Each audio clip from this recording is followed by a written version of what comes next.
Bonjour à tous et bienvenue sur la deuxième partie du tutoriel qui traitera de la création d'une fiche de budget de projet sur Excel. Dans cette deuxième partie, nous allons répartir le montant global du projet pour 3 différentes périodes. Mais tout d'abord, et avant de continuer, si vous souhaitez aller plus loin dans les explications, je vous invite à cliquer sur les liens de formation dans la description. Et si vous ne souhaitez pas rater mes vidéos sur l'utilisation des outils tels qu'Excel dans le monde de l'entreprise, n'hésitez pas à vous abonner à la chaîne. De plus, pour ceux qui souhaiteraient uniquement acquérir le fichier sans passer par le tutoriel vidéo, sachez que tous les documents sont disponibles en illimité et dans leur version finalisée pour mes contributeurs Patreon, plateforme dont vous trouverez le lien en description. Dans cette deuxième partie de tutoriel sur la création d'un budget de projet, nous allons maintenant répartir notre budget global par période. Alors, je pars du principe que notre projet va s'étaler sur à peu près 24 mois, donc 2 ans. Ces 2 ans vont être divisés en 3 périodes distinctes, donc les 8 premiers mois, les 8 seconds mois et les 8 derniers mois. Donc on démarre. La présentation, je me place dans la colonne H ici. Je vais dans largeur de colonne, je mets une largeur de 2. Je saute une colonne, je mets une largeur de 2 pareil. Là encore. Voilà, et là encore. Voilà. Ensuite, qu'est-ce qu'on va avoir? On va avoir les différentes périodes. Donc on va appeler P1 la période 1, P2 la période 2, et bien sûr P3 la période 3. On va prendre ces éléments-là, on va les centrer, les mettre en gras, comme ça, voilà. Ensuite, on va mettre un peu le détail, donc ça sera les mois 1, 8. Ensuite, les mois 9 à 16. Ensuite, les mois 17 à 24. Voilà, on fait un petit peu de mise en forme, c'est-à-dire qu'on met ces éléments-là en italique tout simplement et on centre bien sûr. Ensuite, on obtient bien entendu, alors regardez, je vais sélectionner ici mes 3 cases comme ceci et qu'est-ce que je vais faire? Je vais mettre tout simplement des bordures en pointillés comme ceci. Hop, voilà. Donc, on a commencé notre tableau. Ensuite, qu'est-ce que je fais? Je fais la suite ici de notre tableau en termes de mise en forme. On va passer par exemple sur du gris. Là, pareil, on va prendre la même teinte de couleur. Voilà. On va prendre ensuite... Alors, qu'est-ce que je vais faire? Je vais sélectionner la mise en forme là. Voilà, on va pas s'embêter. Hop, les 3 ici. Je double-clique sur mon pinceau. Voilà. Voilà. Une fois que j'ai fait ça, bien sûr, ça va être la somme des 3 périodes, parce que là, c'est notre colonne de total. D'ailleurs, je dois écrire total ici. Voilà. Je centre, je le mets en gras. Donc ici, on aura quoi? On aura, pareil, notre total comme ceci. Hop. Voilà. N'oubliez pas, ici, on a la répartition du global que nous avons dans notre première fiche de projet. Je l'ai fait en 3 périodes distinctes, vous pouvez le faire éventuellement par mois, si ça vous arrange. Ensuite, on va avoir quoi? On va avoir cette somme qui va donc être répartie à chaque fois sur les différents éléments, comme ça. Voilà. Et on met tout ça en monétaire. Comme ceci. Ensuite, on fait pareil, on copie-colle les éléments. Alors, on n'oublie pas de tirer notre formule vers le bas. Voilà. Et on copie-colle les différents éléments. CTRL-C, CTRL-V. CTRL-V encore. Voilà. Alors, ce que je peux éventuellement faire, c'est mettre cette colonne en jaune pour bien signifier à l'utilisateur qu'il s'agit d'une colonne de total. Voilà. Un petit élément distinctif. Voilà. Ensuite, je peux copier cette formule. Normalement, si j'ai bien standardisé mon fichier, ça ne posera pas de problème. Voilà. Ah. Pourquoi? Parce que je me retrouve bien entendu avec les différents éléments ici. Hop, on va supprimer tout ça. On va faire bien plus simple. Je regarde rapidement. Ça, plus ça, plus ça. Et là, qu'est-ce que j'ai? Voilà. j'ai ma somme qui tombe bien trop bas, donc petite erreur de collage. Pareil pour ici. Voilà. Et voilà. Maintenant, normalement, si je fais un CTRL-C, CTRL-V, ça ne me pose plus de problème.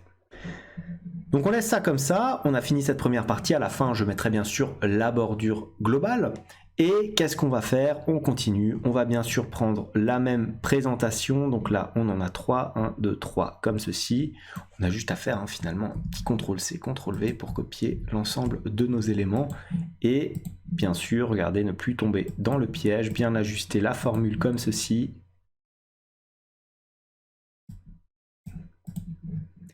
« 28, on passe à 27. On copie-colle. Voilà, hop, on met tout ça.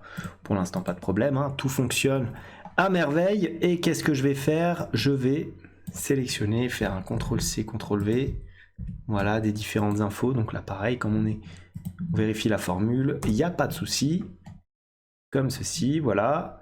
Là, il faudra bien sûr répartir la période comme on le souhaite. Et on aura quoi? On aura ici notre fonction à mettre tout simplement, comme ceci.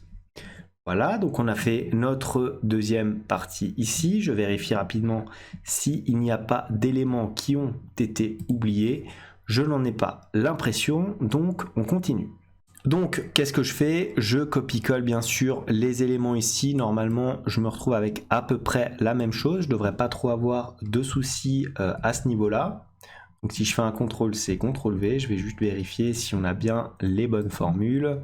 On a ici les 3 éléments. On a ici quoi? L'ensemble des différentes sommes donc qui se placent correctement. Je vérifie bien sûr cette petite rubrique pour voir s'il n'y a pas de souci. Il n'y en a pas. Donc on a notre partition ici qui fonctionne. Je fais pareil bien sûr pour l'autre catégorie ici. Voilà. Je regarde un petit peu s'il n'y a pas de souci. Normalement, il n'y en a pas. Et maintenant, qu'est-ce que je vais faire? Je vais éventuellement faire pareil pour la rubrique ici. Alors, est-ce que ça marche si je fais comme ça? Hop. Vous voyez, dès que c'est pas standardisé, ça pose toujours un petit problème. Et je fais un petit supprimer en décalant vers le haut. Est-ce que ça fonctionne? Ça a l'air de fonctionner à peu près. Donc, je vérifie un petit peu. On a les différents éléments qui passent ici. Voilà. Voilà. Donc, on a à peu près tout finalement. Là, je vais faire pareil, copier et je vais coller l'ensemble des différents éléments ici, comme ceci. Alors, je vais même faire un CTRL-V, tiens, ça va être mieux. Comme ça, on a bien les différentes mises en forme qui se placent correctement. Et là, qu'est-ce que je fais? Je copie-colle pareil ma zone. Hop, voilà.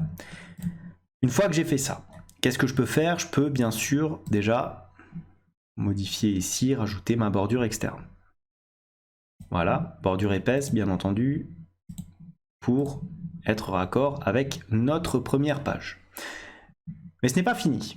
Je vais réduire la taille de cette colonne-là. Largeur de la colonne, je vais mettre du 2 tout simplement. Et qu'est-ce que je vais faire? Je vais rajouter tout simplement un petit élément de vérification. Ce que je fais toujours sur mes fichiers. Pourquoi? Parce que là, vous allez mettre l'ensemble de vos informations. Par exemple, ici, le chef de projet, 25 € par heure et quantité 250, 6250. Vous allez devoir répartir ça en fonction de 3 périodes distinctes. Mais il va vous falloir checker s'il n'y a pas d'erreur. Et quelle va être l'erreur? Ça va être, regardez, il va falloir vérifier. Donc, je vais mettre ici, vérif. Je centre cet élément-là. Je le mets éventuellement en italique. Donc, c'est ce que j'aime bien faire. Voilà, donc on va le laisser ici en noir pour que vous puissiez bien voir. Et ça va être quoi? Ça va être égal tout simplement égal au total ici, moins tout simplement le total là. Voilà, comme ceci. Ensuite, on peut faire un petit copier et coller notre formule sur l'ensemble des éléments. Voilà, voilà. Donc on reste très simple, hein, c'est comme ça qu'on fait généralement. Pour un petit projet. Alors, est-ce qu'on met les cellules de Toto? Ouais, on peut le mettre aussi, hein, ça pose pas de problème. Alors, est-ce que j'ai mis les cellules grises? Non, c'est vrai que c'est pas très utile. On peut les mettre aussi, hein, ça change pas grand-chose. Voilà. Celle-ci, je vais l'enlever après. Hop. hop, clic droit sur ma souris, je copie-colle comme ceci, alors j'enlève celle-ci, voilà. Et regardez, j'ai une source de problème, c'est quoi? C'est les 6250 qui apparaissent deux fois, c'est-à-dire une fois ici dans ma première ligne et une fois là. Pourquoi? Parce qu'il faut tout simplement répartir. Alors je peux répartir de plusieurs façons, en mettant par exemple 2000 ici, 2000 ici, et ce qui me reste à répartir, 2250, comme ceci. Je peux même appeler éventuellement cette colonne-là reste à répartir. Vous voyez, ça ne me pose pas spécialement de problème. Je peux le mettre comme ça, reste à répartir. Tout simplement. Je double-clique. Ce que je peux faire, c'est mettre éventuellement en gras les éléments, voilà, et mettre peut-être en gris pour ne pas, voilà, pour ne pas faire apparaître trop cette colonne-là. Puisqu'après, finalement, vous n'allez imprimer que la partie ici. Pour terminer, comme à chaque fois, qu'est-ce que je fais? Je vais dans Affichage et j'enlève bien sûr le quadrillage ici. Je peux éventuellement, une fois que tout cela est terminé, masquer la colonne Q pour tout simplement, voilà, un petit peu plus d'optimisation en termes de présentation. Et on a donc notre fiche projet qui est complète. Voilà ce que j'avais à vous dire. Si ce tutoriel vous a plu, n'hésitez pas à le liker, à le commenter, à vous abonner à la chaîne si ça n'est pas encore fait. Moi, je vous dis merci et à bientôt pour une nouvelle vidéo.